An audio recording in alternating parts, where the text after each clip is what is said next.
Sejam bem-vindos à TV Púlpito do Sertão Reformado. Tiago, cristianismo autêntico e prático. Porque essa é a temática de Tiago. Já dissemos aqui que Tiago é Provérbios do Novo Testamento. Ele é o livro de Provérbios do Novo Testamento. Porque lá em Provérbio, vamos perceber justamente a fé judaica na prática, no dia a dia. A fé judaica cristã, a fé israelita cristã, através ali dos conselhos de sabedoria, em todas as dimensões da vida, em todas as instâncias e relacionamentos. Tiago vai fazer a mesma coisa. Tiago vai para a parte prática. E hoje o capítulo 3, hoje de fato, adentraremos no capítulo 3. Há 15 dias foi lido aqui Tiago 3, mas voltamos para o capítulo 2. Mas foi necessário. Tiago capítulo 3, vamos lá? A partir do primeiro versículo, a sonoplastia vai projetar para a gente aí. Tiago capítulo 3. Cristianismo autêntico e prático. Isso pressupõe a existência de um cristianismo não autêntico e muito menos prático. O interessante é que pode existir um cristianismo não autêntico e, consequentemente, uma prática equivocada de cristianismo, mas também pode existir um cristianismo autêntico apenas na confissão, mas ele não é praticado. Então nós precisamos das duas coisas, o cristianismo autêntico e prático. Na verdade, afirmar cristianismo autêntico já carrega isso. Teoria e prática. Teoria e prática. Lembre-se que no capítulo 1, não precisa abrir não, diz assim: tornai-vos praticantes da palavra e não somente ouvintes, enganando-vos a vós mesmos. Antes mesmo da leitura, preste bem atenção, não abra mais. No capítulo 2 nós dissemos que o cristianismo autêntico, a fé autêntica, ela não combina com a acepção de pessoas. Lembram? Ela não combina. Dissemos também que o cristianismo autêntico e prático, a fé verdadeira e prática, ela também não combina com a ausência de obras. Não combina. Que fé é essa que não desemboca na prática das boas obras? Que fé é essa que um necessitado na igreja não é socorrido? Não combina cristianismo autêntico e prático com alguém precisando de um prato de comida e você não ousa dar. Seja dentro, seja fora. E agora o capítulo 3 não combina cristianismo autêntico com uma linguagem que destrói, uma linguagem que mancha o outro, uma linguagem para ferir, uma linguagem para gerar descrédito, uma linguagem para macular, uma linguagem para marginalizar, uma linguagem para rebaixar, uma linguagem para deixar a pessoa para baixo, no linguajar popular. Não combina. Essa é a proposta aqui de Tiago no capítulo 3. Cristianismo autêntico e uma linguagem nociva, destruidora na relação com o outro, não combina. Não pode haver casamento. Então vamos ler o texto agora com essa lente. Cristianismo autêntico e linguagem destruidora não combina. Agora vamos fazer a leitura com isso em mente, com essa lente, a lente dessa temática. Vamos lá. Meus irmãos, não sejam muitos de vocês mestres, sabendo que seremos julgados com mais rigor. E a leitura continua no versículo 2. Porque todos tropeçamos em muitas coisas. Se alguém não tropeça no falar, é um indivíduo perfeito, capaz de refrear também todo o corpo. Ora, se colocamos um freio na boca dos cavalos, para que nos obedeçam, também lhes dirigimos o corpo inteiro. Ele está mostrando aí o que é que se faz com um cavalo, um animal forte. Você consegue controlar ele através de quê? Freio, não? Cabresto, não é? Observe igualmente os navios, falou do cavalo, agora os navios, as naus, que sendo tão grandes, impelidos por fortes ventos, são dirigidos por um pequeníssimo leme. Claro que aí é a referência de navio daquele tempo, não é? Mas a mesma coisa pode ser aplicada hoje. E levados para onde o piloto quer, o timoneiro quer. Agora é o navio. Assim também, a língua, pequeno órgão, se gaba de grandes coisas. Vejam como a fagulha incendeia uma grande floresta. Falou do cavalo, para comparar, se consegue controlar através do cabresto. O navio se controla através de um lemo, o timoneiro, o piloto, o comandante. Agora diz também que é como uma faísca. Ora, a língua é como fogo. É um mundo de maldade. A língua está situada entre os membros do nosso corpo e contamina o corpo inteiro. E não só põe em chama toda a carreira da existência humana, como também ela mesma é posta em chamas pelo inferno. Pois toda espécie de animais, de aves marinhas, de Sidoma, se tem sido domado pelo gênero humano, aí agora ele vem. Mas a língua ninguém é capaz de domar. É mal incontido, cheio de veneno mortal. E o narrador continua. Com ela, observe, gente, que contradição. Com ela, fazemos o quê? E também com ela, amaldiçoamos as pessoas criadas à semelhança de Deus. Essa é a base. Esse aí é o, digamos assim, é o texto central. É aí que nós encontramos a ideia central do capítulo 3. De uma só boca procede bênção, maldição. Agora veja o que ele diz sobre isso. Meus irmãos, isso não deveria ser assim. Já pregamos um sermão que o tema foi a última parte. O que não pode ser assim. Isso não deveria ser assim. Um sermão temático. E o que não deveria ser assim, ele disse antes, né? E agora, versículo 11. Por acaso, pode a fonte jorrar do mesmo lugar água doce e água amarga? Meus irmãos, quando ele chama meus irmãos, que coisa linda, gente. Porque ao mesmo tempo que ele está confrontando com a consciência que aqueles a que ele está confrontando são irmãos. Isso é teologia pastoral. Nós chamamos de poimênica. Meus irmãos, será que a figueira pode produzir azeitonas ou a videira figos? Assim também, uma fonte de água salgada não pode dar água doce. E assim, por enquanto, a gente encerra aí. Lembra do versículo 8? Voltemos para ele. Versículo 8, por favor. João e Jean, sonoplastia abençoada de Deus. Novamente, todos juntos. Não, eu acho que o versículo 8 aí é o 6. Deixe-me voltar aqui, queridos. É o 9, na verdade. Isso, o 9, João, obrigado. Todos juntos. Com ela, bendizemos o Senhor e Pai.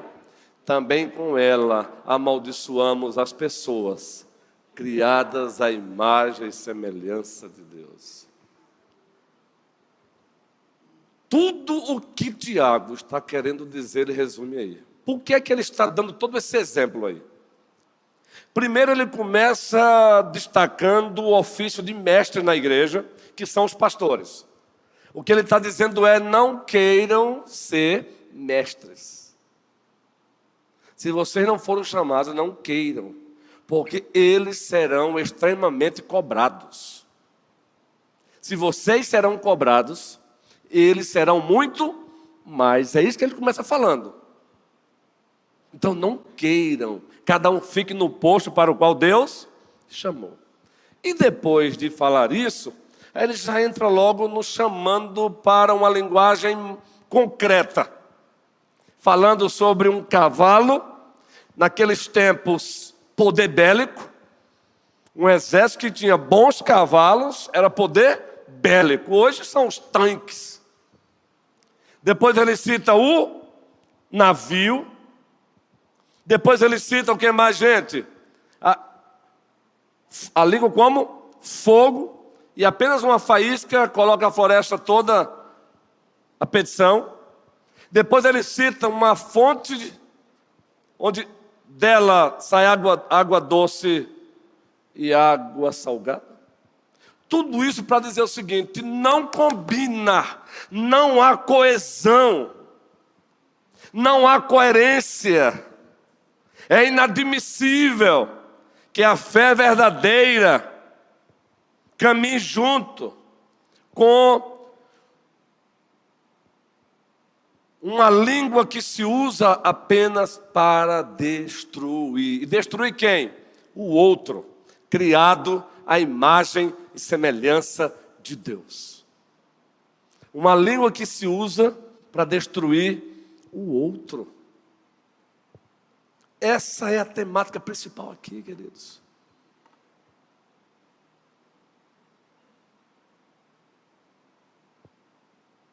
E como é que se dá essa destruição? Como é que se dá essa destruição? Como é que eu posso, qual é o instrumento aferidor para saber se eu estou usando a fala? A língua aqui é apenas uma metáfora do corpo humano, mas é claro, é ela que é usada para sair é ela que faz parte de todo o sistema da fala. A língua barra fala, linguagem, discurso. Como é que usamos a língua para destruir o outro? A expressão que é usada aí para amaldiçoar. Quando é que nós amaldiçoamos o outro com a língua? É só quando xingamos o outro, e por favor, quando eu falo xingar aqui, eu não estou falando de momento de brincadeira, eu estou falando de um xingamento oriundo de uma raiva pecaminosa. Não estou falando de momento de brincadeira, estou falando de um momento de uma raiva pecaminosa, de uma fala oriunda de um coração amargo, de uma fala oriunda de um coração agora já tomado pela inveja, um coração já tomado pelo ciúme, já tomado pelo desejo de vingança. Mas como é que se dá isso, gente? Vamos trabalhar isso aqui? E nós teremos como força aqui o 6º mandamento. O que é que diz o 6º mandamento? Quem se lembra aí? Qual é o 6º mandamento do Decálogo? O mapa da ética cristã. Quem se lembra? Não matarás. Não o que, gente? Vamos lá. Não matarás. Quando nós vamos interpretar os 10 mandamentos, existe uma regra de interpretação de hermenêutica. O que Deus proíbe, tudo que Deus proíbe, lá mesmo na proibição, o contrário, Ele está ordenando. Grave isso.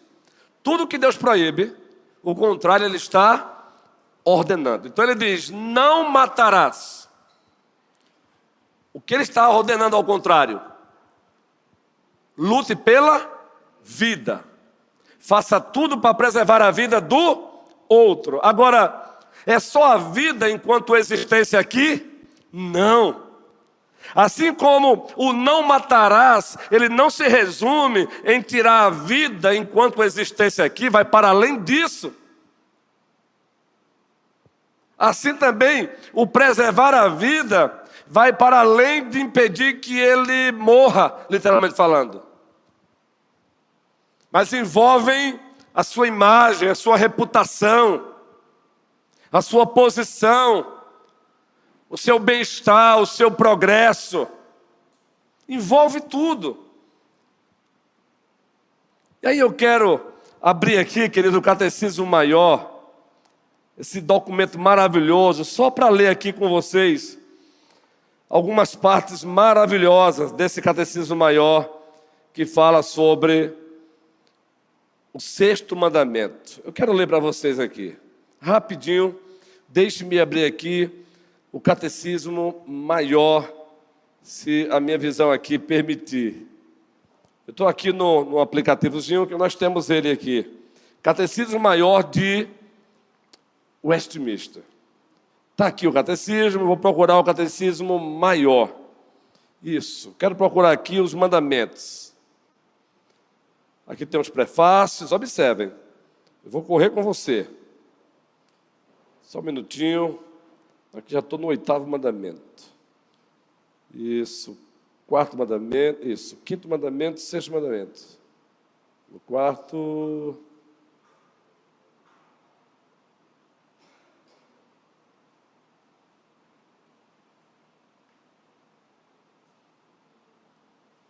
O aplicativo falhou aqui, peraí. Isso. Qual é o 6º mandamento? O 6º mandamento é: não matarás. Agora, entenda. Eu vou ler para vocês, e vamos ler esse mandamento aqui, e toda a explicação dele à luz desse texto aí de Tiago. Não pode, com a mesma língua, vocês bendizerem a Deus, louvarem a Deus, exaltarem a Deus, e essa mesma língua procurar destruir o outro. Ou seja, amaldiçoá-lo. E se você quer uma explicação para isso, o Catecismo Maior, elaborado com base na Bíblia, a pergunta de número 135 diz muito isso. O 6º mandamento é: não matarás. E o que significa não matar? Observe aí, Flávia querida.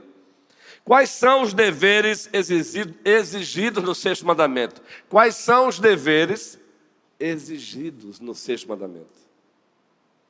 Ou seja, o que Deus proíbe, Ele ordena o contrário. Observe.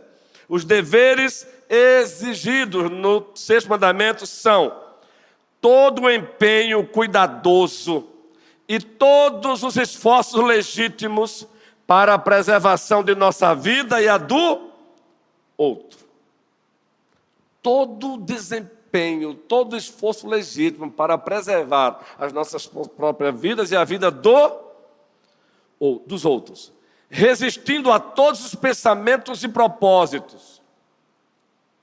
Pensamentos maledicentes, de achar que o outro está achando que você...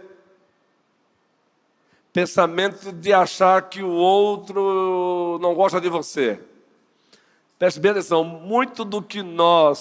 muitas das nossas reações envolvendo o outro, muitas delas emanam de interpretações subjetivas. Eu acho que Rosa não gosta de mim. Simplesmente assim. Aí você pergunta a mim, mas com base em quê? Não, eu sinto. Não é assim, gente? Não, eu sinto. E aí vamos pecando. Porque não temos uma ação objetiva da parte de Rosa ou do Vanberto, seu maridão, que de fato eu consiga provar. Ou seja, prova documental, ou prova testemunhal, ou uma prova pericial. Permitam-nos usar essa linguagem aqui do direito penal. Não tem.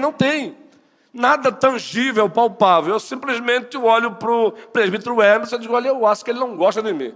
Aí minha esposa pergunta: mas como tu sabes? Eu não sei, eu só sinto. Gente, em nome de Cristo, não reaja baseado no que você apenas sente. Repito,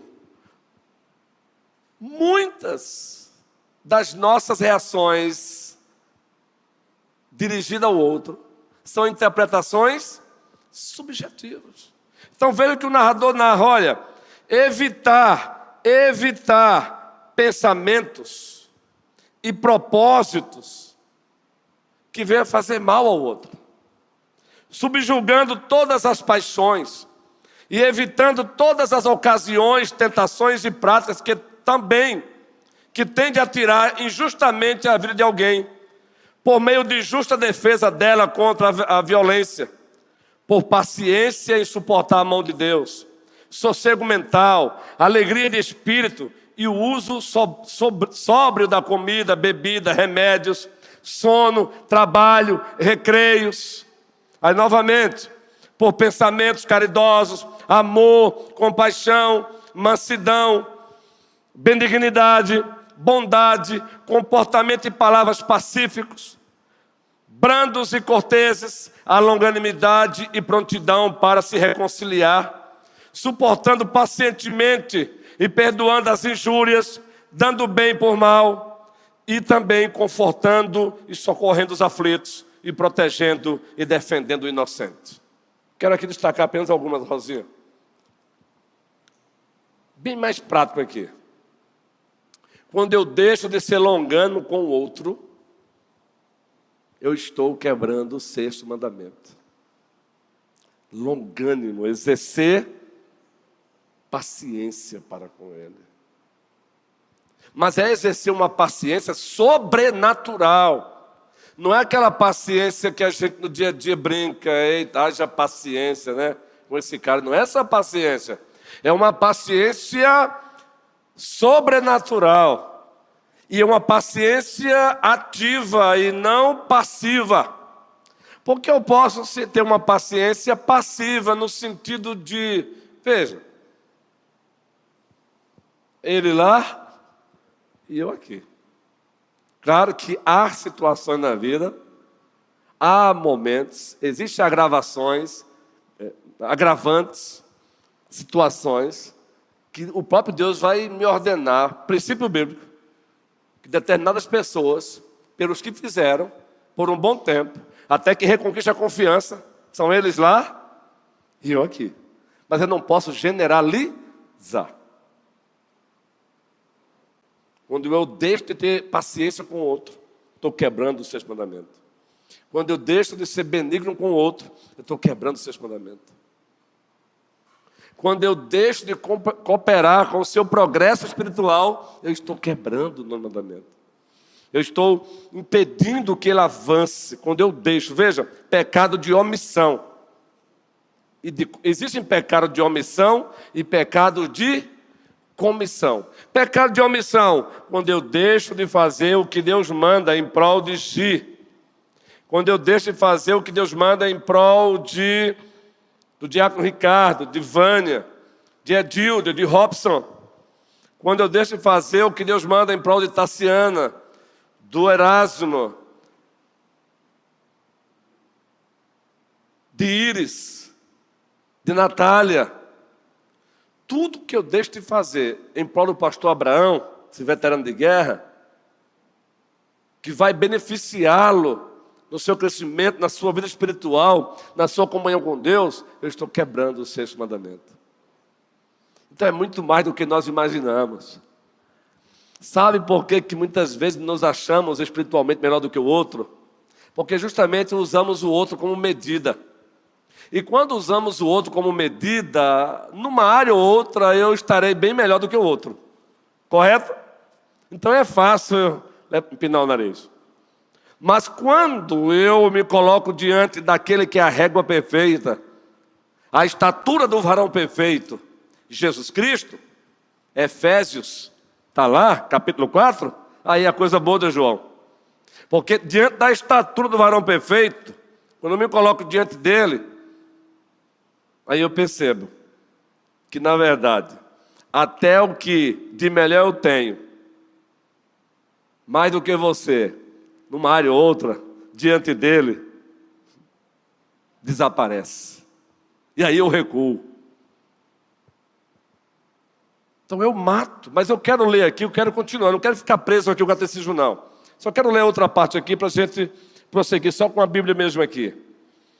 Veja, os pecados proibidos no 6º mandamento são o tirar a nossa vida ou a de outro, exceto no caso de justiça pública, guerra legítima ou defesa necessária. A negligência ou a retirada dos meios lícitos ou necessários para a preservação da vida. A ira pecaminosa, o ódio, a inveja Quando eu invejo o outro, eu estou matando ele, querido. A inveja, o desejo de vingança, todas as paixões excessivas e cuidados demasiados, o uso imoderado de comida, bebida, trabalho e recreios, as palavras provocadoras, a opressão, a contenda, os espancamentos, os ferimentos e tudo que tende à destruição da vida de alguém. Agora, isso aqui não é exaustivo, não. Pense no amplo. Isso aqui não é exaustivo, não. Ou seja, a mesma língua que nós usamos para bendizer a Deus, cantando uma canção tão linda como Ele exaltado, o Rei exaltado nos céus, eu louvarei. Essa mesma língua é usada para praticar, para quebrar o nono mandamento. Qual é o nono mandamento? Vocês conhecem. Qual é o nono mandamento? Nós citamos o sexto. Qual é o nono? Não dirás falso testemunho contra o teu próximo. E no que se configura um falso testemunho? É você dizer algo sobre o Léo que não corresponde com a realidade. Aliteia, a palavra aliteia no grego significa aquilo que corresponde com a realidade. Então eu me aproximo do Emerson e eu descrevo o Léo para o Emerson, mas essa descrição que eu faço do Léo para o Emerson não corresponde com a realidade. E toda descrição é negativa, pejorativa. Eu quebrei o sexto mandamento, eu matei o Léo. Eu quebrei também o nono mandamento. Dei um falso testemunho sobre o Léo. Eu descrevi um Léo que não tem nada a ver com o real Léo, com o verdadeiro Léo. E pense que nós somos, muitas vezes, velozes para fazermos isso. Os famosos assassinatos de reputação. Aí essa mesma língua que eu uso para ao que está sentado no trono, eu uso para descrever o Robson pecaminosamente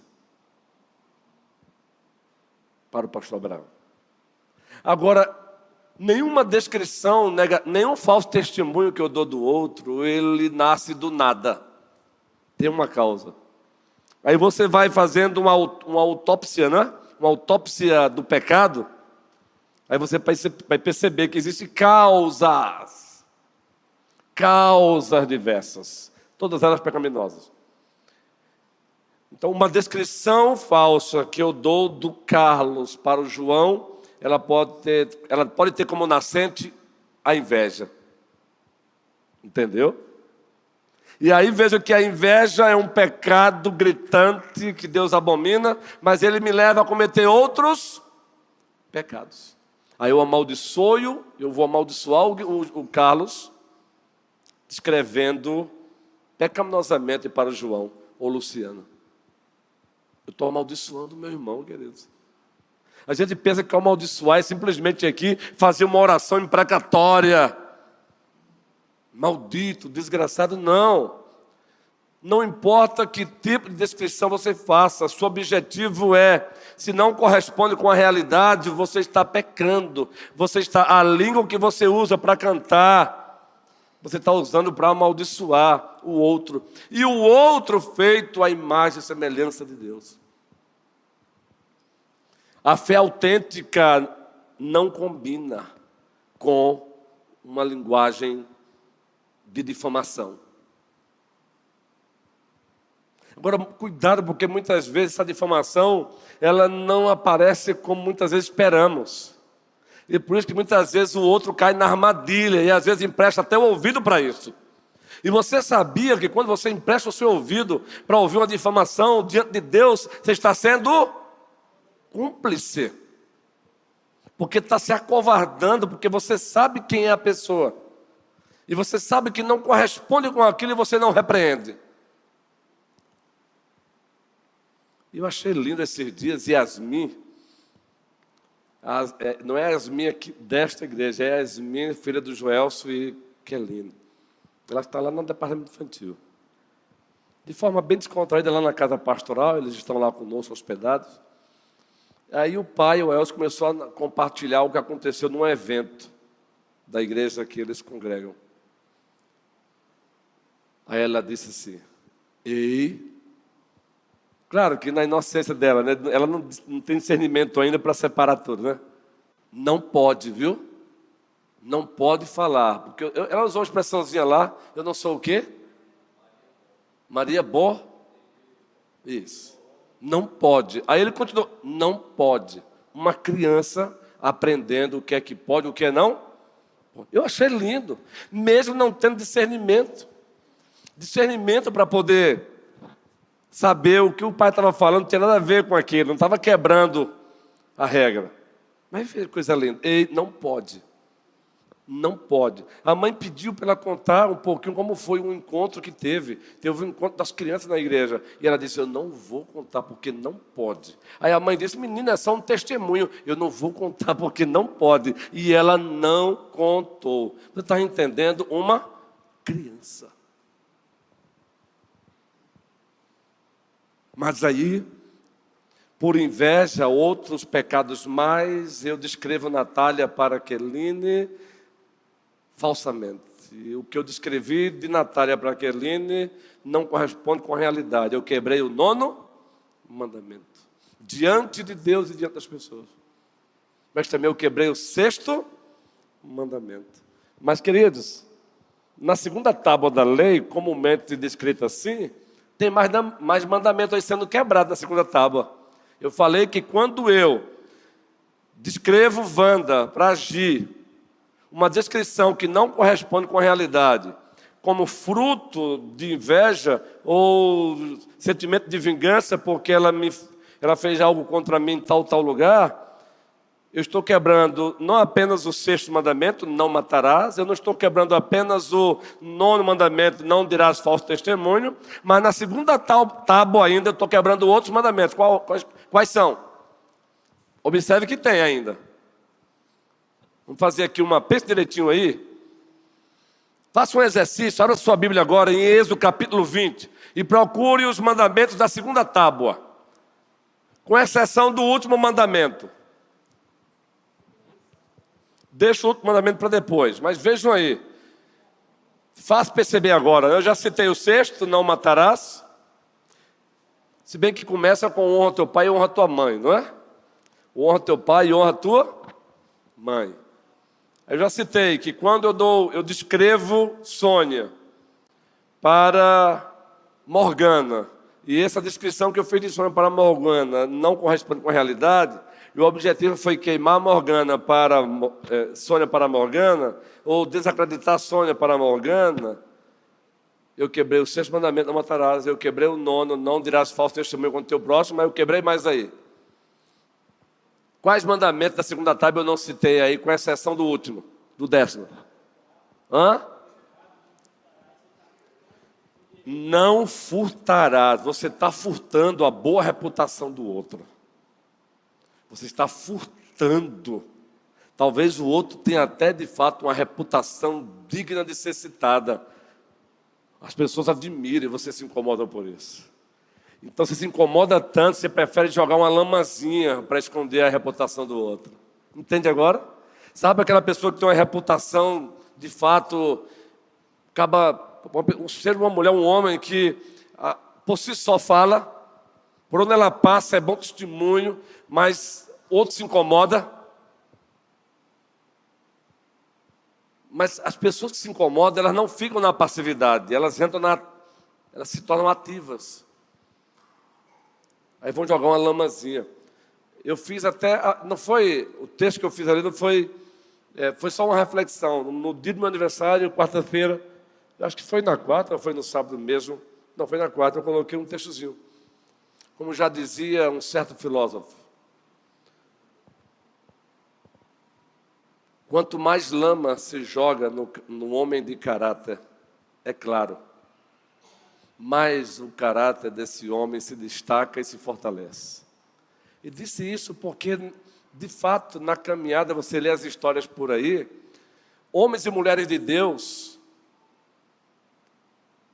não escapam de lamas, porque o caráter deles, o caráter delas, às vezes incomodam algumas pessoas. E elas não suportam essas pessoas, elas não suportam, porque elas não têm. Aí já nasce da inveja, né? Elas não têm. Elas não escutam outras pessoas falando a mesma coisa sobre elas. Aí elas ficam com raiva. E queridos, boa reputação não se compra, não se impõe.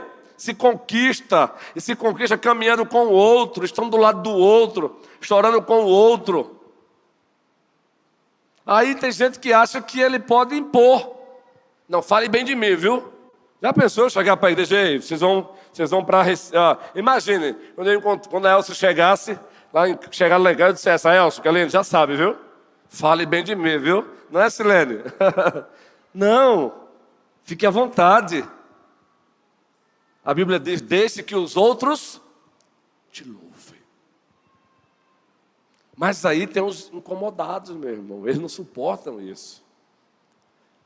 Então, eles preferem fazer o quê? Se eu não tenho, ele também não vai ter. Aí joga a famosa lama. E essa lama é jogada assim, ó. Deixa eu contar uma coisa aqui para você, mas fica só entre nós. Só que esse entre nós, meu amigo, é só desculpa esfarrapada. Vai de ouvido a ouvido. De ouvido a ouvido. Daqui a pouco tá você assim, aqueles olhares assim, né? O que está acontecendo? Pediu o microfone, foi, guerreiro? Pega o microfone para o presbítero Manuel. Mas aí, querido, preste bem atenção.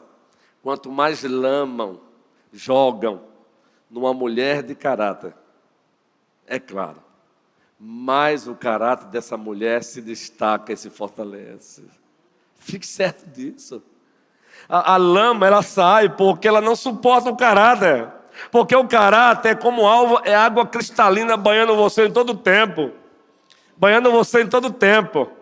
É uma torneira celestial aberta sobre você. É a lama batendo e a água limpando. A lama batendo e a água limpando. E quanto mais lama joga, mais você brilha. Louvado seja o Senhor Jesus Cristo. Louvado seja o Senhor. Então esse é o caminho. Presbítero Manuel. Ok. Tem um ditado bem antigo que diz que a primeira impressão é que fica. Isso é horrível, porque às vezes somos contaminados realmente com essa expressão, e não deve ser assim.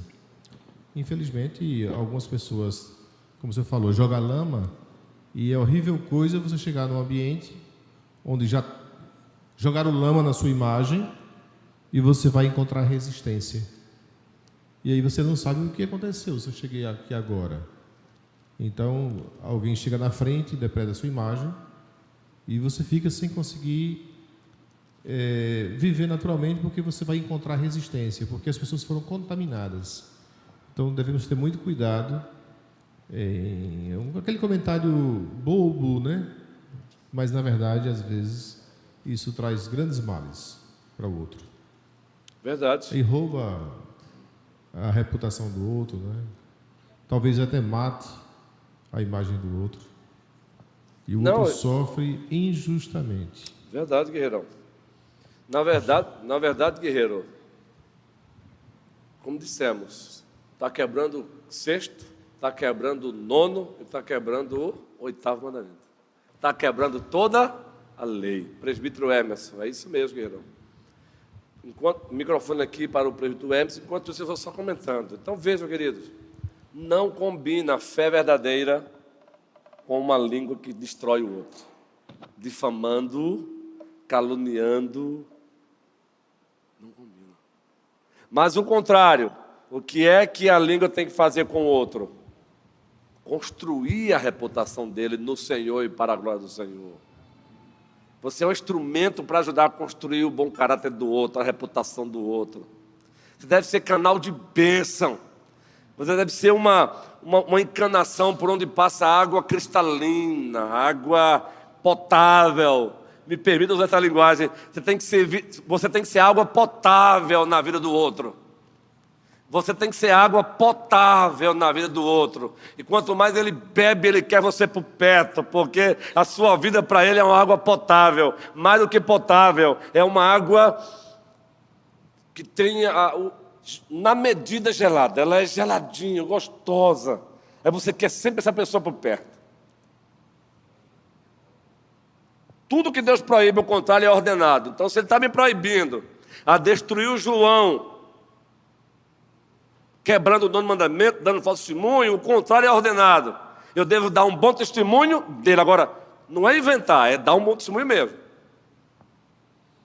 Eu devo, de fato, destacar as qualidades dele. Pastor, e João? Rapaz, João é uma bênção, cara. E não é elogio barato, não, gente. De fato, eu olho para ele. João é perfeito? Não. Mas João tem qualidade, não tem? Tem. É isso, dá um bom testemunho. Ele é uma bênção, meu irmão. João é um tesouro. Presbítero Aldo, meu irmão, que bênção de Deus. Presbítero Emerson. Mestre, quando eu observo esse texto de Tiago e quando ele fala sobre a língua, sobre o falar, nós, a começar por mim, nós precisamos fazer uma análise muito mais ampla. Eu entendo assim, que nós não falamos só pela boca. Isso. Nós falamos com o nosso olhar, nós falamos com os nossos gestos. Muitas vezes nós temos desfeito das pessoas, nós temos matado as pessoas com um simples olhar. Isso. Com um simples gesto. Veja a amplitude do amaldiçoar. Nós temos hoje uma arma, uma bênção e uma arma, que é a tecnologia, as redes sociais. Nós falamos muito, nossos dedos são hábeis a digitar coisas, muitas vezes pela empolgação, muitas vezes por comentários que a gente ouviu dos outros, e a gente corrobora com a destruição de um ser, fazendo um simples comentário. Eu me policio muito, porque eu ouvi uma vez, não lembro quem foi que disse que a letra trai. Então, é muito perigoso quando a gente tem alguma coisa para tratar com um irmão, com um colega de trabalho, com quem seja, a gente tratar digitando no WhatsApp, porque existe a interpretação de texto. A pessoa que está do outro lado pode interpretar você pode estar querendo resolver, querendo ajudar, e ela pode interpretar como você está desdenhando dela, como você está tratando ela pejorativamente, né? E isso destrói, isso mata. Então, é preciso que em certos momentos a gente cale, espere se encontrar com a pessoa e ouvir. Não, presbítero, mas a gente pode mandar o áudio. O áudio também é interpretado da maneira como a gente quer, quem está do outro lado ouvindo. Porque eu não estou olhando sua face, eu não estou vendo como você está falando, eu não estou olho a olho com você. Então a gente tem destruído as pessoas, as redes sociais, muitas vezes a gente involuntariamente, até sem querer, a gente tem destruído as pessoas, tem matado, a gente tem, como é que se diz, contribuído para que as pessoas se autodestruam, se flagelem, por conta justamente desse falar, porque a gente não fala só pela língua. Isso, guerreiro. Olha, eu acabei de ler um livreto esses dias, A Igreja do Cansaço, e um dos capítulos é Confessionário Público. Redes sociais se tornou um confessionário público. Aquilo que era para ser, em algumas ocasiões, e no privado, se tornou um confessionário público. Se tornou um instrumento de mandar recado público. Então a pessoa não tem coragem de dizer para quem ela deveria dizer. No lugar apropriado, ela vai dizer aonde? No Facebook, no Instagram, no YouTube. Tudo isso é amaldiçoar com a língua aquele que foi feito à imagem e semelhança de Deus. Porque mesmo que o outro esteja errado, existe um fórum próprio para eu tratar com o problema dele. Mateus 18, se o teu irmão pecar contra ti, não vá ao Facebook e diga para os brasileiros que ele pecou. É isso? Mas é isso que muitas vezes os cristãos estão fazendo. Vão para o Facebook, vão para o Instagram, vão para o TikTok, vão para o YouTube. É isso mesmo, guerreiro. Quem levantou a mão? Presbítero Aldo. Ok. Graça e paz a todos. O senhor falou agora há pouco se existia outros mandamentos que poderia enquadrar.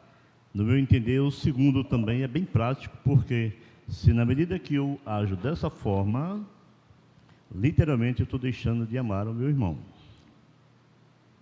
E como o Senhor diz, amar ao próximo como a ti mesmo, certo? Mas eu quero também reforçar um exemplo da humildade do apóstolo Paulo, quando ele diz, não pense de mim mais do que em mim vê, ou de mim ouvem. Isso também encaixa que alguns poderiam falar de Paulo, além do que ele interior estava dizendo ou falando, e também de forma negativa, menos do que, de fato, ele estava falando ou exortando a igreja. Então ele diz, não pense de mim mais do que em mim ver, quer dizer, ele está dizendo, olha, meu modo de viver, meu modo de agir, de amar, de se preocupar pelas igrejas. E também ele diz, mais do que em mim vê ou de mim ouve. É bem interessante essa fala do apóstolo Paulo, exortando a igreja. Isso, justamente, lá em Romanos, aos Coríntios também ele fala isso. A ênfase é, você tem usado a língua para abençoar o outro ou para amaldiçoar. E repito, não restrinja o abençoar a apenas uma oração. Não, eu estou orando por ele. Não. Isso envolve ajudá-lo a construir o seu caráter, a sua reputação, com as minhas palavras. Isso envolve encorajamento. Encorajamento. Olha, eu tenho tomado o máximo de cuidado, porque muitas vezes nós presbiterianos temos essa mania. Nós queremos fugir dos equívocos praticados de algumas amadas igrejas do Senhor, que eu as considero até como igreja do Senhor, mas uma prática equivocada em determinadas áreas. Nós queremos fugir desses equívocos dessas igrejas, mas o que é que a gente faz? A gente vai para um outro extremo. Por exemplo, vou dar um exemplo aqui bem próximo, que eu gosto de dar. Eu até falei para uma ovelha hoje aqui. E não se aplica só à liderança, não, a todos nós aqui. Em algumas igrejas por aí, a cultura da honra é praticada equivocadamente. Chega quase que pisar o pé no culto à personalidade. A cultura da honra, quinto mandamento que nós temos pregado aqui, em algumas igrejas por aí, está com um pezinho quase que num culto à personalidade. De fato, um pé na idolatria. Mas aí os presbiterianos, para fugirem desse culto à personalidade, o que é que a gente ousa fazer? Só Deus tem que ser honrado. Irmãos, com esse discurso hoje para mim é balela. E é desse jeito. Só Deus tem que ser honrado. Então, reclame de Deus, porque Ele disse, honre o teu pai e honre a tua mãe.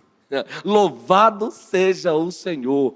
Pois o que Deus está dizendo é, vocês me honram quando vocês honram as lideranças que eu levantei. Na família, na igreja e no Estado. Pense um discurso que não cabe mais para cristão presbiteriano. Honra somente. E muito mais quando é festividade, meu irmão. Não cabe. Porque todo mundo sabe que é somente a Deus. Entende? Honra somente a Deus. Parece que está até corrigindo a igreja, parece. Não, honra somente a Deus. Calma. Não. Entendeu? Os presbiterianos nós presbiterianos temos essa mania. A gente quer fugir dos equívocos de lá. Jamais. Mas a gente vai para o outro extremo. Aí parece que tem que ser tudo feiura, tudo tem que ser bem, para parecer que não está idolatrando a homens. Não foi o caso de ontem aqui não, viu? Ontem foi uma lindeza. Tá bom? Eu estou dando um exemplo que eu tenho visto por aí. Eu já tive lugares por aí que eu cheguei a ver irmãos lendo uma expressão de carinho com seus líderes, tremendo. Mas não foi tremendo porque ela não tinha costume de descrever, não. Tremendo porque tinha um monte de fiscais. ali para dizer se ela estava idolatrando o homem ou se estava adorando a Deus. Entende? Foi Rosinha? Microfone para a Rosinha aqui, querida. Não, mas os outros querem ouvir, Rosinha. Quem mais? A do áudio terminou? Perdão, isso. E quando Arão e Miriam, microfone para a Rosinha aqui, quando Miriam e Arão ousou dizer assim, quem disse que Deus fala só por boca de Moisés? Qual foi a lição que Deus deu? Deus disse, espera aí, Moisés, não é com você não essa aí, deixa comigo. Vem cá, vou resolver aqui agora. Tome uma lepra no couro. Agora peça a Moisés para orar por vocês. Mensagem, fui eu quem levantei Moisés e acabou. Zé Fini. Gente, as pessoas têm... É aquela velha... Sai de um extremo, quer ir para o outro. Agora, ai de Moisés que se auto-engrandecesse, hein? Aí é ele Deus. Mas ele levantou Moisés. É com ele que eu falo sim, Miriam. É com ele que eu resolvi falar face a face e acabou.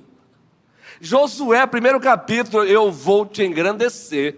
O povo vai te respeitar e saberão que é Deus de Israel. Foi Deus que fez isso, gente. Foi Deus que colocou José no primeiro ministro do Egito.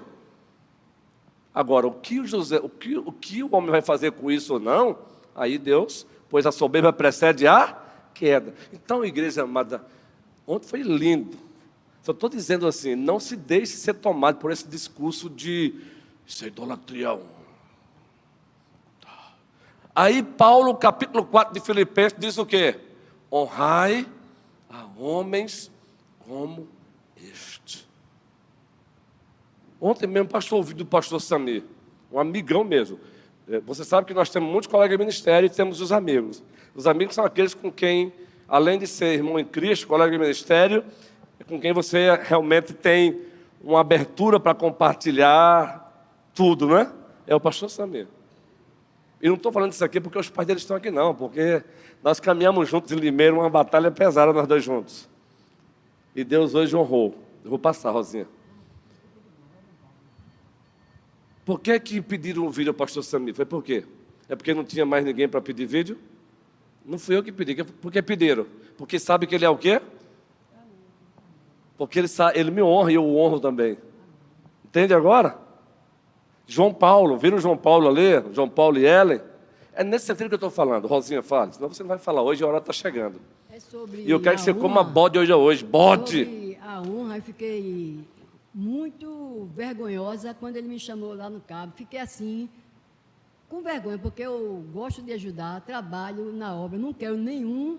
Isso. Eu dizia a ele, eu não quero nenhum cargo, eu quero ajudar. Porque só quer servir. Aí ele me chamou assim... Eu não queria, não, pastor, não queria ir, ele fez assim, olha, não sei o que, honrar, aí eu, não faça isso não, ele me chamou, eu fui, para honrar quem tem honra, mas eu não queria ir porque, assim, torna, fofoca, inveja, e eu fico constrangida, mas ele me chamou, eu fui a pulso. Foi servir ao Senhor. Porque isso aí torna, entendeu? Pode fazer alguma coisa, olha, foi falando que fez. Eu já tenho uma certa idade, 65, trabalhei 25 anos, eu fui líder de equipe, era homem, eu sei que eu passei, eu sofri muito para me aposentar. E na igreja não é diferente também não, gente. Nós somos capazes de fazer isso, só que o nosso Deus, nosso coração, a gente não podemos deixar ele desabrochar. Mas eu disse, meu Deus, não faça isso comigo não, mas é da honra quem tem honra. E continua servindo até hoje ao Senhor, não é não, Rosinha? Amém, Rosinha. Deus te abençoe, Rosinha. E continue sendo bênção lá. Continue sendo bênção na igreja presbiteriana, fundamentalista bíblica do Cabo. Servindo ao Senhor, honrando a sua liderança. Quem levantou a mão, mas aí eu não dei? Agora preste bem atenção, por favor, essa honra é só para com a liderança? A Bíblia diz honrar uns aos. Entendeu? Honrar. Precisamos ensinar os nossos filhos. Precisamos ensinar as crianças a se deparar com o pastor Abraão assim. E chegar mesmo e dizer, oi, pastor Abraão. Rapaz, em nome de Cristo, não adianta ficar culpando hoje uma geração que não respeita a paz. E nós não ensinamos eles a respeitar os pais dentro de casa, na igreja. Ensine a respeitar seu pastor, seus presbíteros, seus diáconos. Ensine. Não deixe o diabo colocar na sua... é só Deus, adoração é somente a Deus, meu irmão. Mas eu adoro a Deus quando eu olho para o presbítero Adoaldo e ele tem 37 anos de presbiterato e eu chego para ele e digo: Deus seja louvado pela tua vida, guerreiro. Aliás, foi um dos primeiros, fez parte do primeiro conselho desta igreja. Entende? Você honra a Deus. Você honra a Deus. Então, você deve honrar o teu irmão também. É o presidente da UPH que é honrado, é o presidente a presidente da SAP que é honrado, da UCP, Ministério Infantil. Vamos resgatar essa cultura, da cultura da honra biblicamente. Alguém pediu a fala, mas eu não dei. Eu vou encerrar mais cedo hoje, nós estamos com visitas queridas aqui, mas o mais cedo já é 11h20, né? Até passei já. Já terminou lá, não foi? A gente continua na próxima quinta, ou próximo domingo, com essa temática aí. Se eu não trouxer um casal para cá, eu vou tentar trazer o casal, de casais para casais. A ideia é essa. Se eu não conseguir, a gente volta com isso aí. Porque não finalizamos não, viu? Muita coisa boa. Agora eu encerro dizendo, seja, na linguagem bem popular nossa, seja uma fonte a jorrar água doce na vida do outro. Que a sua boca jorre água doce na vida do outro. De tal maneira que ele sinta prazer com a tua presença.